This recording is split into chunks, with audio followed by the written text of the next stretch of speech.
kubaganiriza nitwa Pasiteri Alorimana Charles. Ndagira ngo mbaganirize ijambo ry'Imana. Ijambo ry'Imana rifite umutwe ufite intego ivuga ngo gusenga uburyo bwo guhagarara mu cyuho. Ijambo ryumvikana, ni ijambo abanyamasengesho bazi, ni ijambo abakozi b'Imana bize bazi, ni ijambo abanyarwanda n'abandi bantu bumva ururimi mvugamo bumva. Guhagarara mu cyuho ni ijambo ryumvikana, abahanuzi bararivuze, abami n'abatambyi, abayobozi b'uburyo butandukanye bararivuga. Nagira ngo rero nanjye ndibabwire. Dusome ijambo ry'Imana muri Ezekiel igice cya 22 n'umurongo waho wa 29 ndetse kugeza ku murongo wa 30. Abantu bo mu gihugu bagize urugomo, bakajya bambura ndetse bakagirira nabi abakene n'indushyi, n'uwigendera bakamurenganya. 30. Kandi nashatse umuntu muri bo wasana inkike ngo ahagarare imbere yanjye mu cyuho ahagarariye igihugu kugira ngo ntakirimbura, ariko ntawe nabonye. Cyo cyatumye mbasukaho uburakari bwanjye bukaze. Imana idufashe. Iki ni igihe cyo mu gihe cya kera Abisirayeli, ubwoko bw'Imana,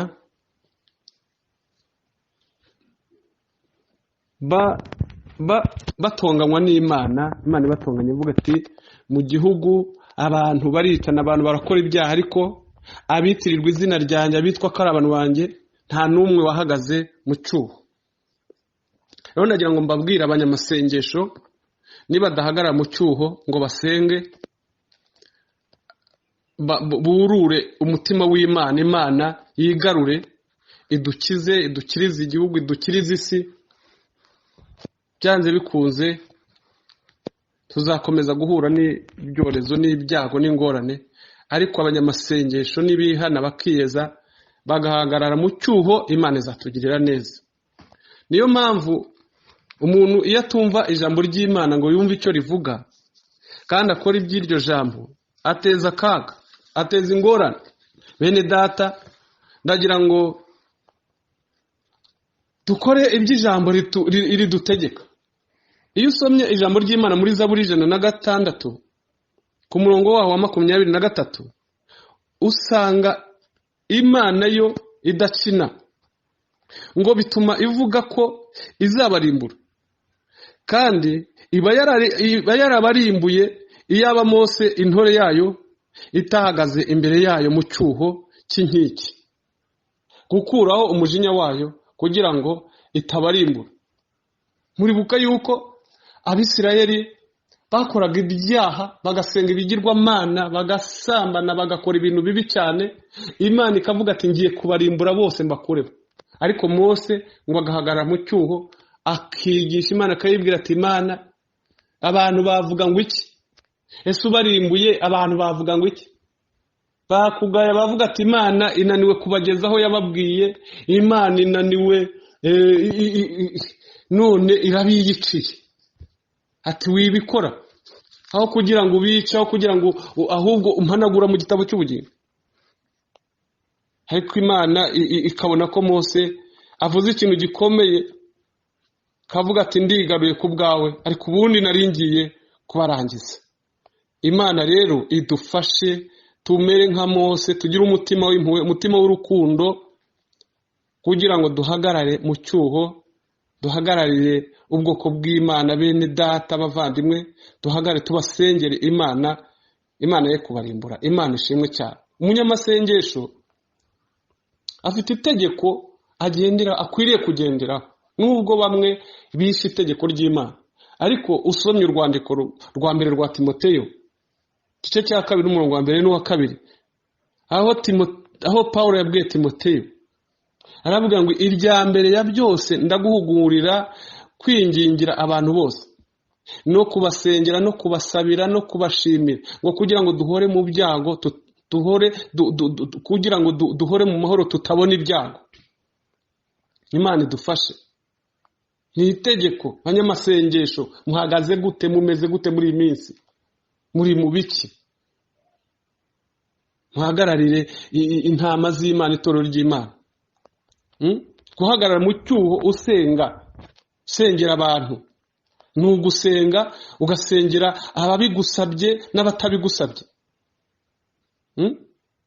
Ukabasengera abarwayi, abari mu nzu y'imbohe, abafite ibibazo n'ibindi bigeragezo, ukabasengera. Abapfakazi, imfubyi, abakene, indushyi, ibisenzegere,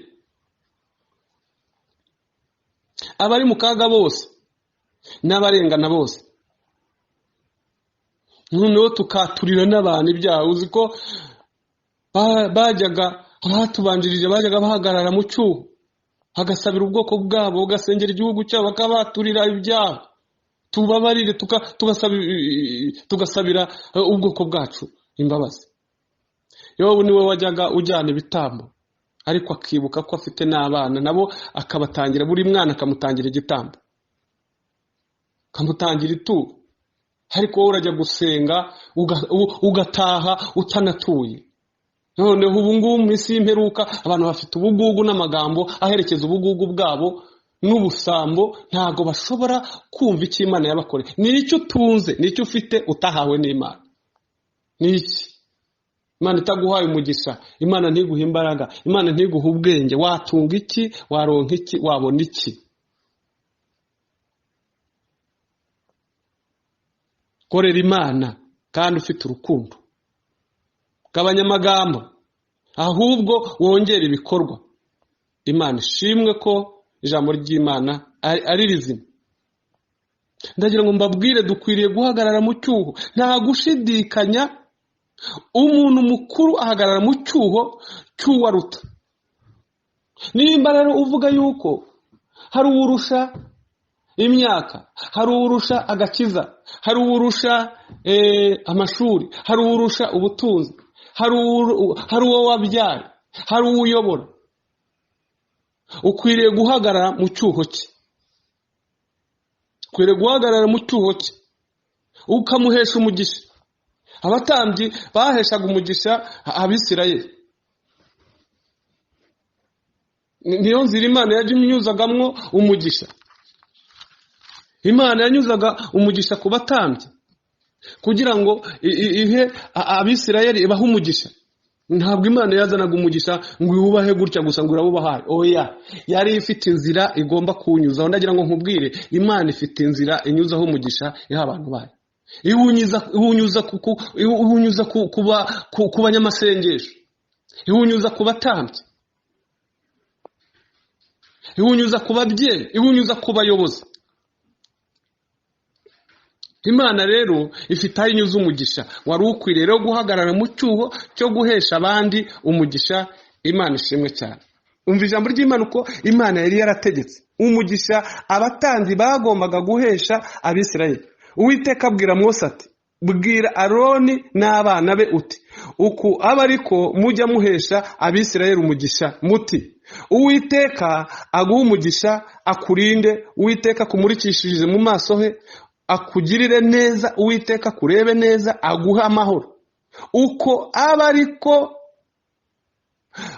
bashyirisha izina ryanjye ku Bisirayeli, nanjye nzabaha umugisha. Iri ryari itegeko ry'abatambyi, nibo bagombaga guhesha umugisha Abisirayeli. N'uyu munsi wa none rero, umuntu ukuruta, umuyobozi wawe, umushumba wawe, pastori wawe, mwarimu wawe, mudiyakoni wawe, munyamasengesho, aguhesha umugisha kandi Imana ikamunyuraho ikawuguha. Imana ishimwe cyane. Niyo mpamvu abantu basuzugura, abantu batubaha, inshuro nyinshi babura umugisha. Babura umugisha kuko aho bagombaga kuwubonera niho bawuburira. Niho bawuburira. Imana ifashe abantu b'Imana bamenye ikikwiriye gukorwa, hamenye uko bakwiriye gukorera umugisha n'aho bakwiriye kuwukura. Ni ibintu byumvikana. Umuntu mukuru aguhesha umugisha. Umva hano mu Baheburayo igice cya 7 umurongo wa 7. Nta wahakana ko uworoheje ahabwa umugisha n'ukomeye. Umuntu woroheje ahabwa umugisha n'ukomeye. Ukwiriye rero kumenya umuntu ukomeye imbere yawe ukamukuraho umugisha. Umunyamasengesho ni umuntu ukomeye. Pastori ni umuntu ukomeye. Umushumba wawe ni umuntu ukomeye. Umubyeyi wawe ni umuntu ukomeye. Umuyobozi wawe ni umuntu ukomeye. Ukwiriye kumenya aho ukura umugisha, aho ukorera umugisha. Ariko abantu ubona bameze nk'inuma zitagira ubwenge. Abantu bakwiriye kugira ubwenge bwo kugira ngo babone uko babona umugisha. Umubyeyi wawe ni umuntu uguhesha umugisha. Ariko ubona abana b'iki gihe batubaha ababyeyi, batazi aho bagomba gukura umugisha. Kandi itorero ryawe naryo ugomba kuryubaha, ukubaha itorero ryawe, kuko naryo urikuramo umugisha. Naryo ni umubyeyi, naryo rirakureze, naryo ryarakubyara mu buryo bw'umwuka no mu buryo bw'umubiri, kandi itorero ryawe riragufasha. Ukwiriye rero kumenya uko uryubaha n'ukuntu urikorera. Imana ishimwe. Muribuka ubwo Petero yafatwaga na Herode agiye kumwica.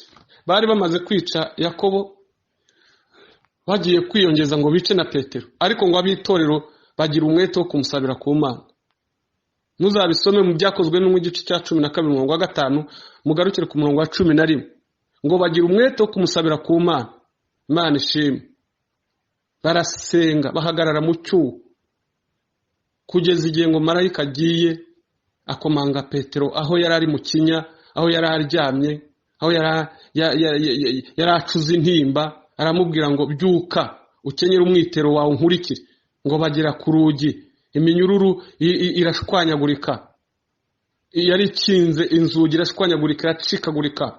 Ngo bageze no ku rugi rwerekera mu murwa, narwo rurabikingurira. Ngo baragenda kugeza igihe batungutse ku banyamasengesho babasengeraga.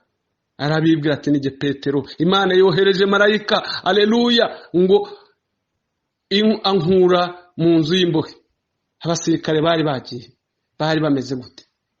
Imana ishimwe cyane, igidukura mu menyo ya rubamba, ikadukura mu nzu y'imbohe, ikaturwanira intambara, ikaturenganura. Imana ishimwe, tuyihaye icyubahiro. Imana ishimwe. Dukwiriye guhagarara mu cyuho bene data. Bizatuma abantu bari bategekewe gupfa badapfa. Bizatuma abantu batabarwa, bizatuma abantu bakira, bizatuma igihugu cyacu Imana ikirengera, Imana igitabara, Imana ikora imirimo n'ibitangaza, Imana yigaragaza, Imana yihesha icyubahiro. Kandi uzavuga uti, uku niko umwami Uwiteka avuze ngo, dore umurwa uvushiriza amaraso muri wo hagati, kugira ngo igihe cyawo kigere, kandi wiremere ibigirwa mana bituma wiyanduza. Ni ukuvuga ngo nimba hari abantu bari kwiyanduza, bavusha amaraso, bakora ibyaha, basambana, biba, barwana, bakora ibizira, wowe uvuga ngo urakijwe, urasenga, utabasengera ngo bareke ibyo bizira, Imana ni wowe izakubaza abo banyabyaha. Jambo ry'Imana rivuga ngo nubona umunyabyaha ntumuburire ngo ave mu nzira ye. Imana izakubaza umunyabyaha utasengera, utabwiriza, utaburira.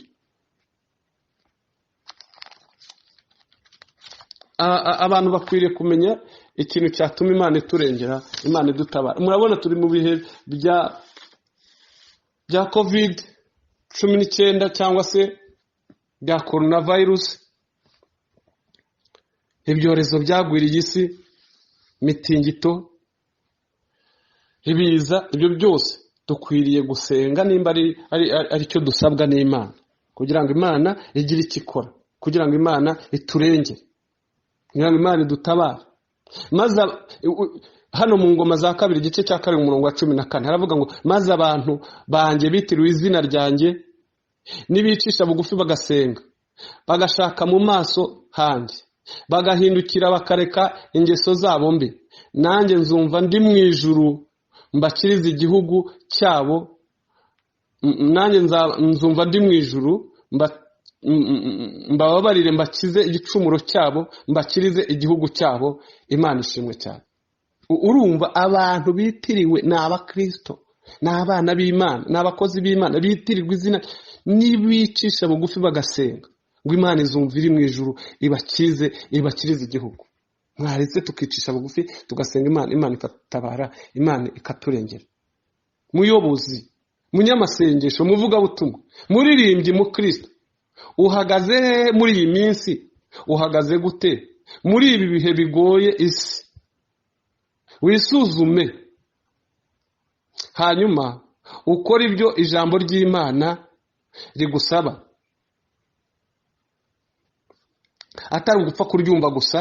Abantu bari kumva ijambo, abantu barashaka kujya mu mirimo, abantu bari kurwanira ibikorwa, bari gushaka ariko ntibashaka gukiranuka cyangwa ngo bakore imirimo y'Imana. Nta kintu rero byazatugezaho, ariko nidukora iby'Imana ishaka, tugakora ijambo ry'Imana, Imana izaduha umugisha, kandi no mu ijuru tuzajyayo kandi tuzagororerwa tukiri no muri ino si. Dufite amasezerano kubaha Imana, kufite isezerano ry'ubugingo bwa none n'ubuzaza nabwo. Mureke rero twubaha Imana, mureke dukorere Imana, mureke dukore iby'iryo jambo dukiranuke, Imana izatugirira neza. Dusoreje kuri iri jambo riri muri Yakobo igice cya 22 kandi some. Ariko rero mujye mukora iby'iryo jambo, atari ugupfa kuryumva gusa mwishuka, kuko uwumva ijambo gusa nakora ibyaryo ameze nk'umuntu urebeye mu ndorerwamo amaze kwireba akagenda, uwo mwanya akibagirwa uko asa. Ariko witegereze mu mategeko atunganye rwose, atera umudendezo, agakomeza kugira umwete wayo, atari uwumva gusa akibagirwa, ahubwo ari uyumvira, niwe uzahabwa umugisha mu byo akora. Imana ishimwe cyane. Atari uwumva gusa, ahubwo uyumvira niwe uzahabwa umugisha n'Uwiteka. Imana ishimwe cyane. Imana ibahe umugisha. Ndashoje. Muhabwe umugisha n'Uwiteka kandi mukore iby'iryo jambo. Mwari kumwe na Pasiteri Harerimana Charles. Ndagira ngo dusenge Imana, tubasengere, kandi mufate umwanzuro, mufate ingamba, mufate intego, mwiyemeze gusenga. Dusengere umurimo w'Imana, dusengere itorero ry'Imana, dusengere igihugu, dusengere abayobozi bacu, dusengere itorero muri rusange. Imana idushoboze.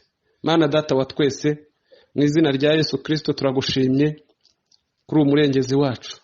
Shoboza abakozi bawe gusenga no guhagarara mu cyuho, ashoboze gukiranuka no gukora iby'ijambo ribasaba, kandi utugirire neza twese. Mana uturengere, kiza abarwayi, kiza abafite ibibazo n'izindi ntambara, rengera igihugu cyacu n'isi yose muri rusange, mu izina rya Yesu Kristo. Urakoze, turagushimye. Abayobozi bacu Mwami, ubaha ubwenge bwose, kandi ubuzuza umwuka w'urukundo n'imbaraga zituma bashobora gukora Mwami ibyiza byose bigirira abo bayoboye umumaro. Urakoze, ndagushimye. Cyubahiro kibi cyawe, mu izina ryawe ryera Yesu.